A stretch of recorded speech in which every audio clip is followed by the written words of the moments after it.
Olá, pessoas! Estamos aqui começando o ano de 2025 com uma cara nova. Para quem estava acostumado a me ver aqui na PUC TV com Tá Fazendo o Quê? Agora nós somos Política e Cotidiano. Expandimos a nossa atuação, mas mantendo sempre o nosso papel de falar sobre a política que mexe com a sua vida. Toda terça-feira, às 22h30, nós vamos continuar aqui na PUC TV, conversando com pessoas que fazem parte da política e de várias formas de fazer política. Agora, além da PUC TV, você vai também nos ver lá no nosso site, nosso portal de notícias, politicaecotidiano.com. Informações fresquinhas, diárias, para te manter informado e atualizado sobre o que está acontecendo no cenário local, regional e nacional. O nosso projeto continua aqui, trazendo até você pessoas que vão te ajudar a entender os pormenores da política.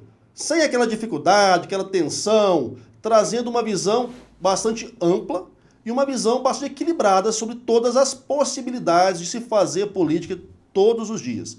Como eu te falo sempre, aqui a gente fala da política que mexe na sua vida, mexe no seu bolso. Então continue nos acompanhar, porque esse ano muita gente boa vai sentar aqui comigo e nós vamos poder bater um papo com você, tá bom?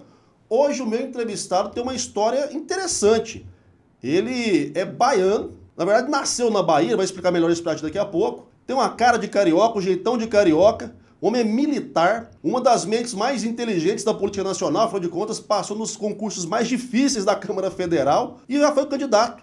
Já foi deputado federal por Goiás, já teve mais de 500 mil votos para governador do estado e acabou de ser eleito o vereador mais votado por Goiânia. Ele é o Vitor Hugo. Vitor Hugo, muito bem-vindo ao nosso programa. Satisfação abrir a temporada 2025 contigo, mas eu vou trazer uma pergunta para a minha audiência se lembrar do ano passado. Tá fazendo o quê em 2025, Vitor Hugo?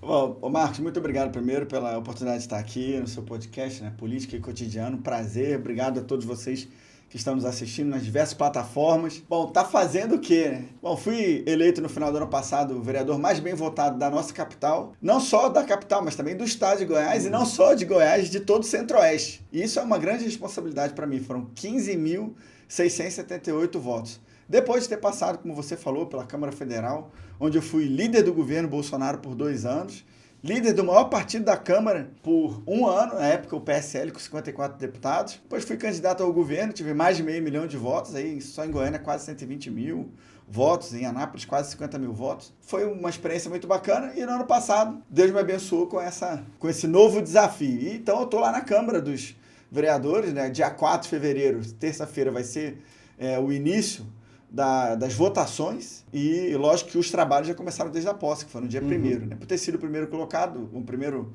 entre 700 candidatos, né, aqui em Goiânia, eu conduzi a cerimônia de posse do prefeito, dos demais vereadores e também a eleição da mesa. Então, eu sou o presidente da Comissão de Segurança Pública e Patrimonial da Câmara. Então, o que eu estou fazendo em 2025? Nesse momento, preparando para exercer o meu mandato de vereador o melhor possível. Bacana demais. Vitor Hugo, então vamos pensar o seguinte, você tem uma história militar e militar que está atrelada agora à política, né? Você bem colocou, você já foi deputado federal, já atuou lá, né, com o Conselho Legislativo da Câmara Federal, foi líder do governo Bolsonaro na Câmara e agora veio para a Câmara Municipal. Como é que essa sua junção de saberes, vamos dizer assim, a sua história, te prepara para estar exercendo agora esse mandato que você bem pontuou? É de extrema relevância, mais votado da capital e uma capital que está passando por um momento complicado, né? É delicado. Como é que é essa preparação para você? Como é que o militarismo vai te influenciar nesse processo? Marcos, Deus foi me preparando, e eu acho que ele faz isso com todo mundo, a gente tem só que saber identificar quais são as oportunidades que ele está abrindo para a gente, inclusive com os obstáculos que se apresentam. Então, eu fui do Exército Brasileiro por 21 anos, né, formado na Academia Militar das Agulhas Negras, lá em Resende, no Rio de Janeiro. Aliás, fui o primeiro colocado da minha turma geral desde o concurso, quando tinha 16 anos. Entre 12 mil candidatos no país inteiro, fui o primeiro lugar no término do ensino médio. Depois mantive a classificação no final da AMAN, da Academia Militar das Agulhas Negras, a mesma em que o Bolsonaro se formou, os generais todos. Bom, então eu acho que do Exército ficaram muitas experiências interessantes, acho que muito do que a parte afetiva minha, de determinação, de resiliência, de coragem, de vontade de fazer, né, de liderança, são aspectos da minha área afetiva que foram potencializados pelo meu trabalho no Exército. Mas depois eu também fui fazer o curso de Direito, né? Como eu falei, 80% do curso aqui, um ano na Federal do Rio de Janeiro, fiz a prova do OAB, sou advogado, que trabalho bem na área do agronegócio. Então, assim, e quando eu fiz o concurso para a Câmara dos Deputados, também era uma vaga só no Brasil para a área de segurança e defesa. Se eu não passasse em primeiro, eu não seria aprovado. E Deus me abençoou, passei em primeiro lugar do Brasil. O mesmo concurso que o Tarcísio fez, governador de São Paulo. Só que ele fez para a área de transportes. Ele também foi o primeiro colocado. Então nós dois chegamos, ele tinha sido meu veterano na AMAN, e depois nós chegamos juntos à Câmara dos Deputados como servidores primeiro, concursados. Depois eu fui deputado, então assim, deputado federal, né? Quando você soma todas essas vertentes, uma voltada para a liderança. Liderança, resiliência, coragem, abnegação, responsabilidade, honestidade, probidade, são as coisas que eu aprendi na minha família e foram reforçadas no Exército. Depois o conhecimento técnico da função de consultor legislativo e de advogado. E depois o conhecimento político da minha trajetória política de deputado federal, líder do governo, líder do maior partido, candidato ao governo, uma candidatura majoritária faz a gente amadurecer muito também. E agora pegando tudo isso para aplicar aqui por Goiânia. Eu acho que é o momento certo. Foi o Bolsonaro que pediu para eu me candidatar para vereador em Goiânia, inclusive para que eu estivesse franco atirador, como estarei no ano que vem, 2026, que é um dos anos mais importantes da política para o país, na nossa história, eu acho. Pelo fato de nós termos aí 2 vagas para o Senado sendo concorridas, sendo disputadas em cada estado, cada partido pode lançar 2 candidatos e cada eleitor vota 2 vezes. Então, assim, e se nós conquistarmos a maioria das cadeiras do Senado, nós conseguimos reequilibrar os poderes no Brasil muito rapidamente. Então, esse é o momento, é conjugar as 3 vertentes em prol da cidade de Goiânia. De fato, dedicação a algo que está escancarado na sua trajetória. Mas falando agora da questão política, Vitor Hugo, você bem pontuou, né? Você assume num momento interessante de transição, vamos dizer assim, da política goianiense, né? Vem de um governo Rogério Cruz que foi muito mal avaliado, com problemas graves, com a assunção do Sandro Mabel, que tem uma perspectiva muito alinhada à direita, muito alinhada à questão do empresarial, mas que uma realidade de uma Câmara Municipal que também está se transformando, né? Tem 2 cadeiras a mais, mudou muita gente, então há um embate de poderes ali. E nesse momento, né, recentemente, a gente teve ali uma situaçãozinha que ficou um pouco estranha para a população entre você e o restante do seu grupo, né? Suscitou muito que havia um racha dentro do PL, sendo o vereador mais votado, tendo essas perspectivas em relação a 26. Como é que está a sua relação dentro do PL e a sua relação com os outros 3 eleitos pelo partido, né? Que é o Coronel Urzeda, o William Veloso e o Zé Varão, né? Como é que está esse bem bolado entre vocês? Porque a gente sabe, você tendo sido líder do governo lá na Câmara, para conseguir alguma coisa aqui dentro, tem que juntar o grupo. E aí, o grupo está junto ou está separado? Não, com os vereadores, os demais vereadores do PL na Câmara, então nós somos 4 vereadores, a relação está excepcional. Nunca teve nenhum tipo de... Eu nunca tive nenhum problema pessoal ou direto com nenhum deles, nem no campo político. A questão que aconteceu, que para mim é página virada, em relação a mim e outros atores do PL, tinha a ver com o fato de eu ter levado o Daniel para conversar, o Daniel Vilela, que é vice-governador do estado, para conversar com o Bolsonaro, autorizado pelo Bolsonaro, depois de uma reflexão, de uma conversa minha pessoal com o presidente, para perguntar, presidente, olha só, ele é o vice-governador do estado. Ele é do estado onde o governador é um dos mais bem, se não o mais bem avaliado do país. Ele é o vice-presidente nacional do MDB. MDB que esteve com o PL na principal cidade do país, que é São Paulo. Que esteve com o PL também em Porto Alegre, que esteve com o PL também em Boa Vista, que esteve com o PL também em Anápolis. Aliás, a maior cidade que o PL conquistou em Goiás nessa última eleição foi Anápolis, onde nós coligamos com quem? Com o MDB.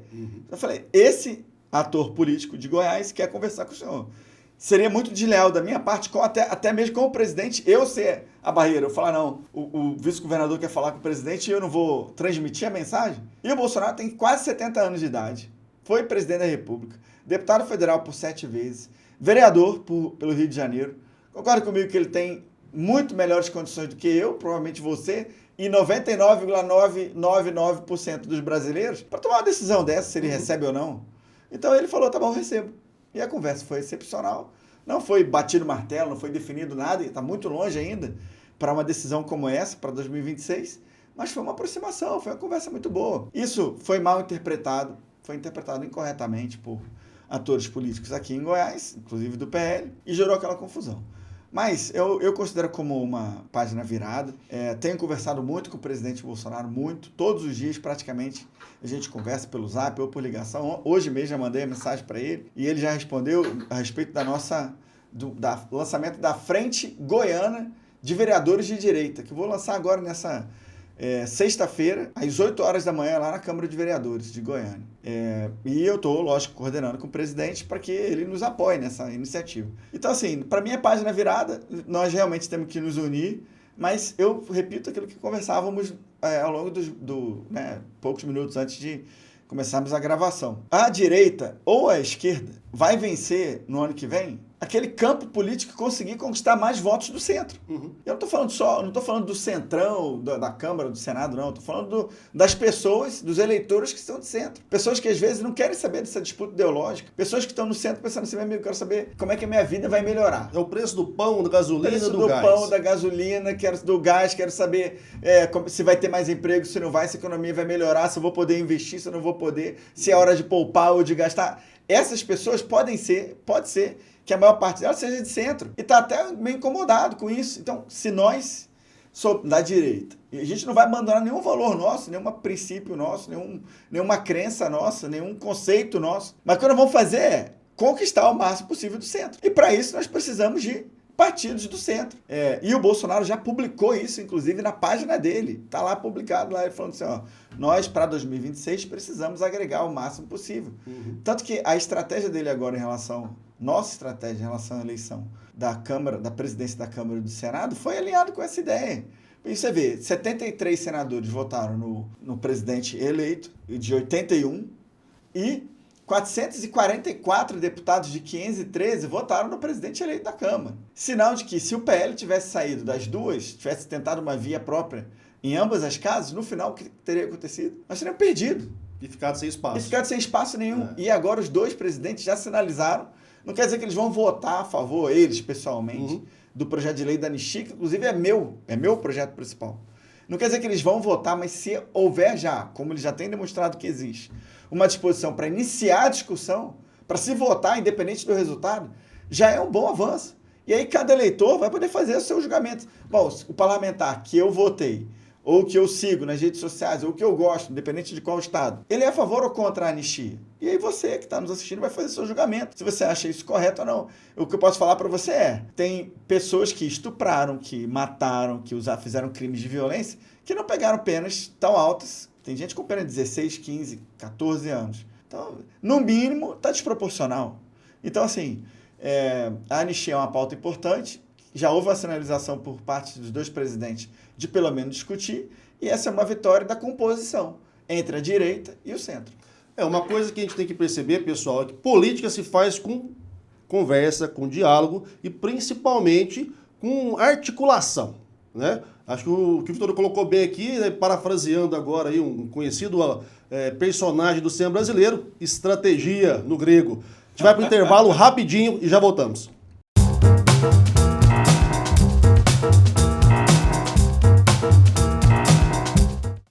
Olá pessoas, estamos de volta com o Política e Cotidiano dessa terça-feira aqui na PUC TV e também no nosso site, o politicaecotidiano.com, lá no YouTube e no Spotify. Você gosta de escutar enquanto está fazendo alguma coisinha, dirigindo, lavando uma louça aí?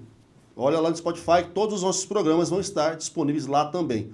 Hoje entrevistando o Vitor Hugo, que é atualmente vereador eleito pela cidade de Goiânia, mas já foi deputado federal, líder do governo, tem uma história na política e está trabalhando agora num momento de transição do processo político de Goiânia, mas pelo que já falou no primeiro bloco, né, Vitor Hugo, com um olhar já em 2026, né? Foi meio que uma estratégia de 2 passos essa jogada, pensando aqui na Câmara Municipal. Bom, 26 já pontuou no primeiro bloco, né? Eleição muito importante para o Brasil inteiro, eleição de renovação do Senado, 2 vagas de senador, governadores, deputados federais, presidente. E essa dinâmica está modificando e está mexendo com os humores de muitos atores políticos, né? Você bem pontuou também que dentro do próprio PL já houve ali uns entreverozinhos para ter novos ajustes. Nessa perspectiva, né? Como é que você está enxergando que vai ser a organização dos partidos políticos agora em 2026? Porque a gente vai ter chapas sendo montadas, tomando por norte essa orientação. Eu tenho 2 vagas para Senado. Se eu lanço 2 do meu partido, eu vou juntar com quem? Porque depende disso também, né, Vitor? Como é que você imagina que vai ser essa composição dentro do próprio PL, que é o seu partido, né? Ou também, não sei, vai que você já tem pretensões de sair do PL daqui para frente. Mas como é que você enxerga essa disposição da disputa pelas 2 vagas do Senado, orientando a montagem das chapas? Olha só, Marcos, é uma situação realmente muito complexa e que vai demandar muita estratégia, como, né, você terminou o primeiro bloco falando, você falou de estratégia, né, em grego, eu me lembrei logo do Capitão Nascimento. Exatamente. Daquela cena lá, né, dele, das pessoas dormindo e tal. Bom, e realmente, nós vamos precisar de muita estratégia. É lógico que os caminhos agora, daqui para frente, vão começar a ser definidos, mas aquele negócio, na política, 2 anos é muito tempo. Né? Um dia, às vezes, muda completamente o cenário. É muito tempo por um lado, mas a gente não pode ficar dormindo por outro, né? Então, é aquele negócio, né? As conversas já começaram há muito tempo. Eu acho que algumas condicionantes nós já tratamos aqui, uma delas é a necessidade de aproximar do centro, aqui e no país como um todo, visando a eleição presidencial. Todos os partidos podem lançar 2 candidatos, mas pode ser que não seja estratégico fazer isso. E essa definição aqui em relação ao PL, eu não pretendo sair do PL. Enquanto o Bolsonaro estiver no PL, eu vou estar no PL. Eu estive com ele em todos os partidos. Aliás, lá em 2018, ele me escalou para ser da executiva nacional do PSL, com direito a voto na convenção, e ele só fez isso com, acho que, 15 pessoas no país, para garantir que ele fosse escolhido como candidato. Porque havia a possibilidade de, a depender de quem ele escolhesse, não votasse nele para ser candidato dentro do próprio PSL. Então agora as conversas vão acontecer. E é natural que nesse momento todas as pessoas podem se apresentar como pré-candidatos. Tem gente que faz até em nível de marketing, né, Vitor? Os caras se lançando para votar. Eu assim, confesso que eu, Vitor Hugo, não gosto disso. Para mim, tô falando, eu não gosto de fazer isso. Né? Eu tendo, lógico que hoje também estou mais maduro, né? Eu conseguiria também lá na frente fazer uma mudança de curso, se fosse o caso. Mas a minha sinalização, ela é para aquilo que eu efetivamente tenho no meu coração. Então hoje eu acho que a ida para o Senado, para mim, concorrer ao Senado no ano que vem, é uma preparação decorrente do que eu venho fazendo na política há muito tempo, né? Da liderança do governo, da candidatura ao governo do estado, que ampliou muito a capilaridade. Pô, imagina, eu era um deputado federal, mesmo líder do governo, mesmo dando entrevista no nível nacional, muitas, para CNN, para Globo, para Folha, para o Estadão, e às vezes eu andava aqui em Goiás, às vezes umas pessoas me reconheciam, mas achando que eu era deputado pelo Rio de Janeiro, eu falava, pô, e o que você está fazendo aqui? Você é o líder do governo? Não, eu moro aqui. E depois da candidatura ao governo, capilarizou muito mais. Também o meu trabalho como deputado federal, eu trouxe para Goiás quase 350 milhões de reais em emendas, distribuídos em 200 municípios, o que também ajudou a capilarizar o meu trabalho, né? A classe política goiana, em especial prefeitos, vereadores da geração passada, e agora aqueles que foram reeleitos, sabem da minha existência porque eu ajudei muitos municípios. Então o foco agora é a gente conversar o máximo possível, tentar ajustar os interesses, objetivos, possibilidades, limitações de cada político, de cada ator político, agora de maneira que o jogo de Goiás contribua para o jogo maior, que é a presidência da República. E essa definição, essa visão estratégica de como isso vai acontecer, algumas coisas a gente já falou aqui, como, por exemplo, a questão do MDB, o Nunes, prefeito de São Paulo, que é a principal cidade, que é do MDB, coligou com o PL lá, elegeu o vice, que é o Melo Araújo, coronel lá da Rota, e em tantas outras cidades, o MDB vai ser um ator importante. Será que é o caso de desorganizar a relação com o MDB por causa de um estado ou outro? Então, mas essa visão, quem vai ter é o presidente Bolsonaro. Então, ele já falou, inclusive em entrevistas recentes, se referindo especificamente a Goiás também, mas citando Goiás, que quem vai definir o futuro, ou os futuros candidatos ao Senado, é o Bolsonaro. Ele falou, inclusive, que ele tem pouco interesse, ou não está interessado, nas disputas em relação ao governo do Estado. O foco dele, hoje em dia, é o Senado Federal, por causa da possibilidade de reequilibrar os poderes. E não é perseguir ninguém, mas é fazer com que o judiciário cumpra o seu papel o máximo possível, com toda a força, com todo o empenho, mas dentro do seu quadrado constitucional. Que o legislativo também cumpra, exerça com liberdade, com independência, né, o seu mistério constitucional, mas dentro também do que a Constituição diz. Não extrapole. E a mesma coisa o executivo. E para isso nós precisamos de um Senado forte e, na nossa visão, um Senado que seja majoritariamente de direita. Pensando essa fala sua, que eu acho emblemática, em relação a cada quadradinho cuidar de fato da sua responsabilidade, né? Há uma linha de pensamento aqui no Brasil que hoje a gente vive mais ou menos um parlamentarismo velado, né? Porque quem manda para valer no país não é nem o presidente, mas é o Congresso exerce cada vez mais peso. E essas dinâmicas de articulação cada vez ficam mais evidentes nesses processos, né? Se o Congresso não quiser, se os presidentes das casas não quiserem, trava o país e acabou. Na sua perspectiva, esse excesso de poder na mão dos parlamentares é negativo? É positivo? Como é que você enxerga isso?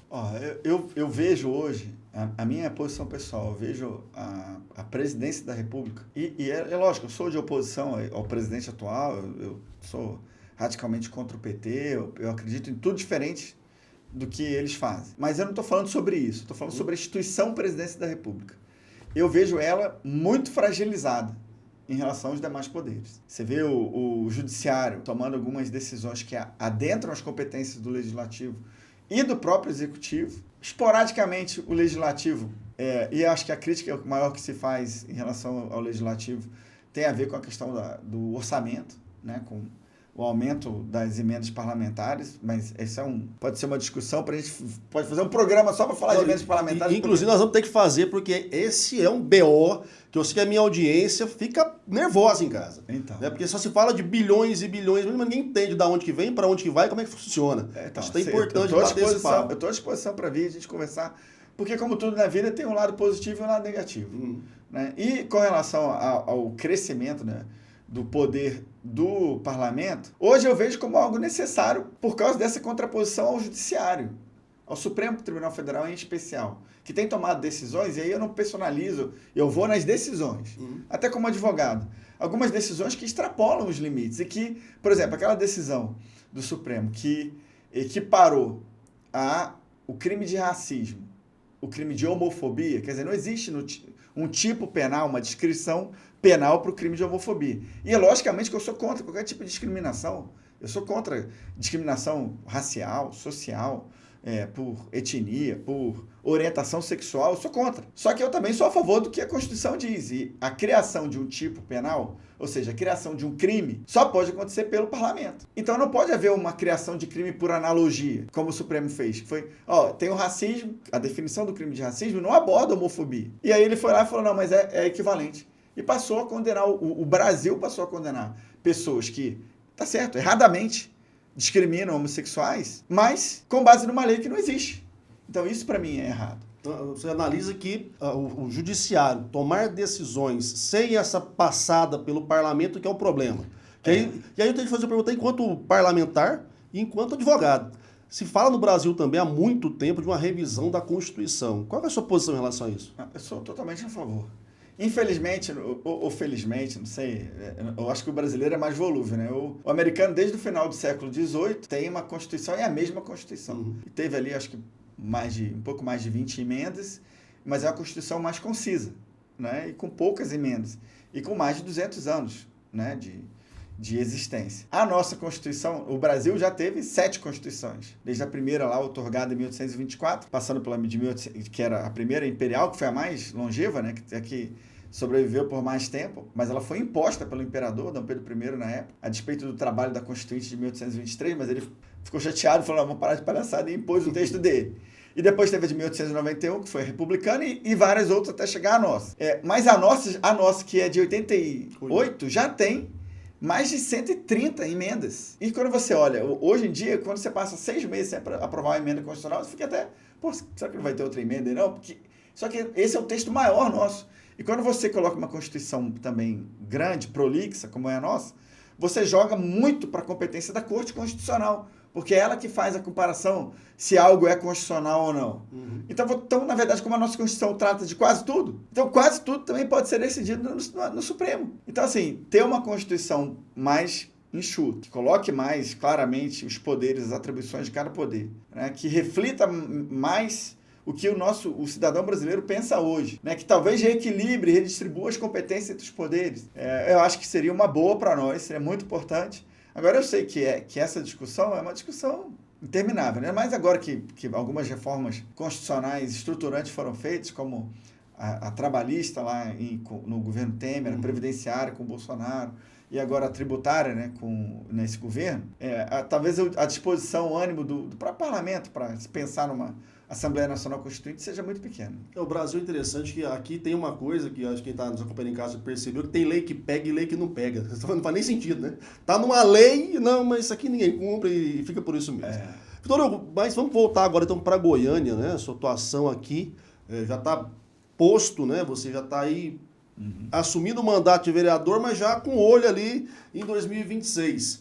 E teve mais de 15 mil votos. Como é que os seus eleitores vão olhar e vão enxergar o vereador Vitor Hugo, né, para além da sua perspectiva mais ideológica, do grupo conservador de direita, mas a sua atuação prática na Câmara Municipal? Como é que você pretende aí, em relação ao governo de Sandro Babel, qual vai ser a atuação? O que podem esperar do vereador Vitor Hugo? Primeiro, em relação ao governo municipal, independência. Eu não vou ter uma postura nem de base, nem de oposição. Aliás, eu não quero, nunca vou tratar com o Sandro sobre cargos. Já falei, inclusive, isso para ele. Não quero saber de cargo, eu quero saber de políticas. De políticas públicas bem executadas para o bem do povo goianiense. E lógico, as pessoas me procuram, por exemplo, tem uma praça, precisa de revitalização. Às vezes, eu acabei de receber uma mensagem aqui, o pessoal falando de uma rua tal, ali no Alto da Glória, que precisa de recapeamento. Vamos fazer essa intermediação. Mas eu quero atuar nas duas vertentes que um parlamentar sempre pode atuar, que é na de legislar, e para isso estamos estudando vários projetos de lei para serem apresentados no mais curto prazo, e fiscalizar. E nesse caso, fiscalizar, eu já estou colhendo assinaturas para criar uma comissão especial de inquérito, que equivale a CPIs no nível nacional e estadual, para investigar o caos na saúde em que a cidade se encontra. É um caos que é mais do que evidente. Para reforçar, nós temos aí um secretário de saúde municipal com a decretação de prisão, né, feita, e ele está fugido. Um rombo imenso na saúde, temos problemas de aquisição de insumos, de medicamentos, pagamentos de profissionais, pagamentos de fornecedores, maternidades que não funcionaram, uma decretação da calamidade pública por parte do prefeito, que já foi aprovada na Assembleia Legislativa, uma decretação de intervenção na saúde nos últimos dias do governo passado por parte do Tribunal de Justiça em relação ao governador para que interviesse, como interveio efetivamente, terminou com a assunção aí da função pelo Sandro. Então, assim, esse cenário como um todo, é lógico, alguém pode falar assim, o Marcos poderia perguntar, ou você que está assistindo, ou até, às vezes, um vereador que está ainda resistindo em assinar a comissão, né? Pô, mas se o Ministério Público está fazendo o papel dele, já tem mandado de prisão expedido, né? Se já está havendo investigações e tal no âmbito do aparato policial, do Ministério Público, por que a Câmara tem que se envolver nisso? Simplesmente porque nós somos membros de um poder que tem o papel de fiscalizar. E não é só a fiscalização para responsabilizar as pessoas. Isso também é um passo. Mas é também para poder buscar soluções. Quem vai escrever os projetos de lei para impedir que isso aconteça?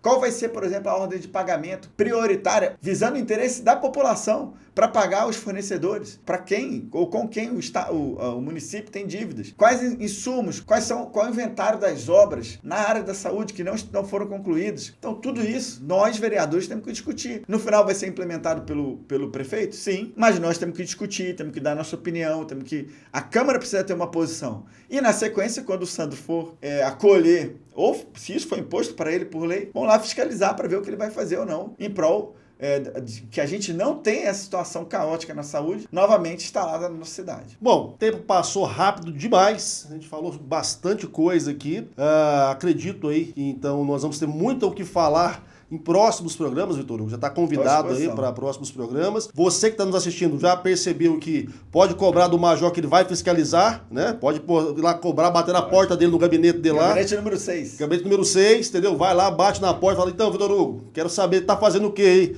por nós? Vitor Hugo, obrigado demais por ter comparecido aqui ao nosso programa. Satisfação poder bater esse papo contigo. Te deixo aí as nossas câmeras para você dar um recado pessoal e chamar para bater um papo contigo lá no seu gabinete. Muito obrigado, Marcos. Parabéns aí pelo trabalho de vocês, né? Esse podcast política e cotidiano tá bombando aí na cidade. Para você que esteve conosco até agora, muito obrigado. Me segue lá nas redes sociais, é sempre @Major Vitor Hugo. Vai ser um prazer continuar interagindo com você. E se quiser presencialmente ir aqui na Câmara de Vereadores, gabinete número 6, portas abertas sempre. Um abraço. Maravilha, pessoal. A gente se vê então lá nas redes sociais, estão todas aqui na nossa tela, também no nosso site, o politicaecotidiano.com. na próxima semana aqui na PUC TV. Grande abraço, até a próxima.